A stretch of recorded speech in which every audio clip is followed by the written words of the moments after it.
নমস্কার বন্ধুরা, Rumi's test and ট্রাভেলসে সকলকে স্বাগত। আজ আমি নিয়ে চলে এসেছি সম্পূর্ণ ভিন্ন একটা রেসিপি, বড়া পাও উইথ চাটনি। চলুন দেখে নেওয়া যাক রেসিপিটা। বড়া পাও মহারাষ্ট্রিয়ান ফেমাস স্ট্রিট ফুড, এটা নিশ্চয়ই সকলে জানেন। রেসিপিটা ভীষণ ইজি আর খুব কুইকও হয়। প্রথমেই আমরা চাটনিটা বানিয়ে নেব। দু ধরনের চাটনি বানাবো। প্রথমে আমরা গিলি চাটনি বা ঝাল চাটনিটা বানিয়ে নেব। ঝাল চাটনির জন্য প্রথমেই আমাদের মিক্সার গ্রাইন্ডারে ধনেপাতা, আদা, রসুন আর লঙ্কা সামান্য নুন দিয়ে একটু ঘুরিয়ে নেব বা পেস্ট করে নেব। এই চাটনিটাকে স্থানীয় লোকেরা গিলি চাটনি বা গ্রিন চাটনি বলে থাকে। আপনারা আপনাদের ঝালের পরিমাণ হিসাবে লঙ্কার পরিমাণটা কমাতেও পারেন, আবার বাড়াতেও পারেন। আমি মোটামুটি ভাবে 2টো কাঁচা লঙ্কা দিয়েছি। এইভাবে সমস্ত উপকরণগুলো দিয়ে আমরা মিক্সার গ্রাইন্ডারে মোটামুটি 2 থেকে 3টে পাক করলে গ্রিন চাটনি তৈরি হয়ে যাবে। এরপরে শুকি চাটনিটা আমরা বানিয়ে নেব। তার জন্য কি লাগবে? 1 কাপ বেসন সামান্য নুন দিয়ে জলে গুলে একটা স্মুথ ব্যাটার তৈরি করব। এইবার ব্যাটারটাকে সাদা তেলে ফ্রাই করে নেব।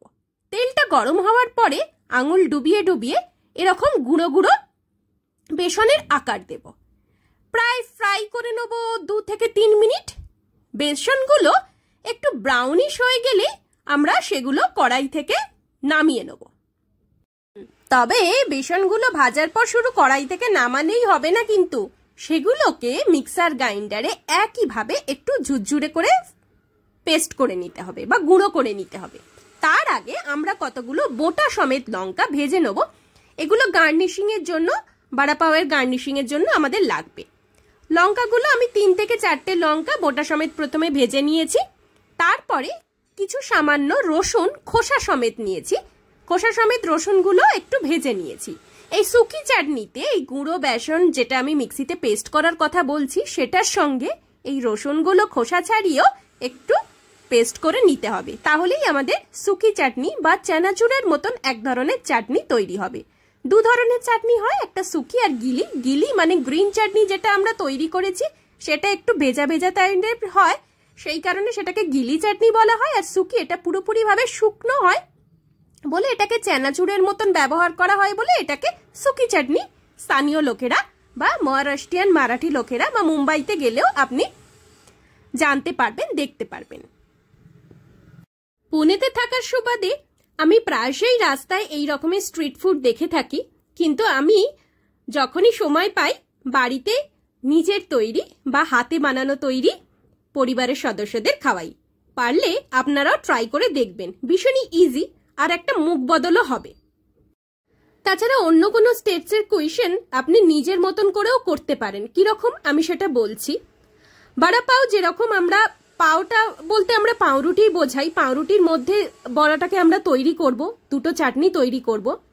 এই যে বড়াটা আমরা তৈরি করব সেটা আপনি ভাত ডালের সঙ্গে ভাজা হিসাবেও খেতে পারেন, তাতে কিন্তু কোনো অসুবিধা নেই। দেখুন মিক্সিতে পেস্ট করে নেওয়ার পরে শুকি চাটনিটা বা শুকনো চাটনিটা বেসনের একটা ঝুরঝুরে ভাব তৈরি হয়েছে, এটাকে আমরা পরে ব্যবহার করব। আচ্ছা, এর আগেই আমি রান্না শুরু করার আগেই কিন্তু 3 থেকে 4টে আলু বা আপনারা চাইলে বেশি করেও নিতে পারেন, সেদ্ধ করে নিতে হবে। সেদ্ধ আলুটাকে স্ম্যাশ করে রাখতে হবে হাত দিয়ে, অথবা স্ম্যাশার দিয়েও স্ম্যাশ করে রাখতে পারেন। সামান্য একটু নুন দিয়ে স্ম্যাশ করে রাখবেন।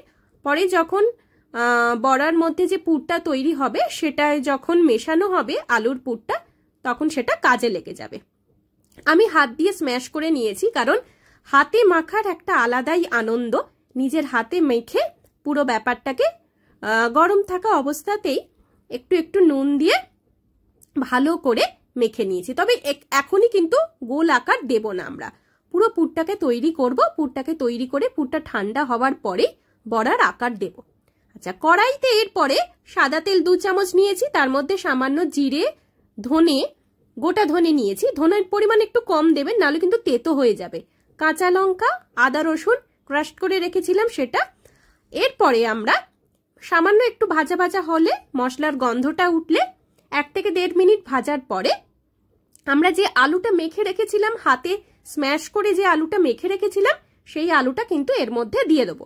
আপনারা চাইলে এর মধ্যে কারি পাতা দিতে পারেন, কিন্তু আমি কারি পাতা স্কিপ করেছি, শুধুমাত্র আমি ধনেপাতা ব্যবহার করেছি। আপনারা যদি চান কারি পাতা ধনেপাতা দুটোই ব্যবহার করতে পারেন, কিংবা ধনেপাতা স্কিপ করে শুধু কারি পাতাও দিতে পারেন, সেক্ষেত্রে কিন্তু স্বাদের কোনো তারতম্য হবে না। আমি শুধু ধনেপাতাটাই ব্যবহার করেছি। তাহলে তেলের মধ্যে আপনার আলুর পুরের সঙ্গে কি কি দিলেন? সাদা তেল, জিরে, ধনেটা একটু কম দেবেন, না হলে কিন্তু তেতো হয়ে যাবে, কাঁচা লঙ্কা ছোট ছোট করে কেটে, আর আদা রসুন পরিমাণ মতন, যতটা আপনি পুর করবেন সেই অনুপাতে বুঝবেন। সামান্য একটু নুন দিয়ে, আলুটা মাখা আগেই ছিল তাই একটু আলাদা করে নুন দেওয়ার প্রয়োজন হবে না। আর একটু সামান্য হলুদ দিতে হবে, দিয়ে ভালো করে নাড়াচাড়া করতে হবে। এই ধরুন একটু মাখো মাখো হয়ে যাবে, 2 থেকে 2.5 মিনিট মতন ভাজা ভাজা করলেই হয়ে যাবে। রেসিপিটা দেখতে দেখতে আপনারা সকলেই বুঝতে পারছেন এটা করা কতটা সহজ। সহজ বলছি এই কারণেই যে আলু প্রায় সবার ঘরেই থাকে। তাছাড়া যে উপকরণগুলো দিয়ে আমরা রেসিপিটা তৈরি করছি বা রান্নাটা করছি সেগুলো প্রায়শই কম বেশি অল্প বিস্তর সকলেরই ঘরে থাকে। মুখ বদলের জন্য তাই এটা করা যেতেই পারে যে কোনো দিন, বা টিফিনেও যদি আপনাদের বাচ্চাদের করে দিতে চান বা অফিসের লাঞ্চ বক্সেও করে দিতে চান করে দিতে পারেন, কোনো অসুবিধা নেই। মুখ বদলের জন্য রোজকার ভাত রুটির থেকে সম্পূর্ণ আলাদা। আলুর পুরটা আমরা কড়াই থেকে নামিয়ে নিয়েছি, একটুখানি ঠান্ডা হতে দেবো, খুব ঠান্ডা নয়, প্রায় গরম থাকা অবস্থাতেই বেশ গোল গোল করে নেব।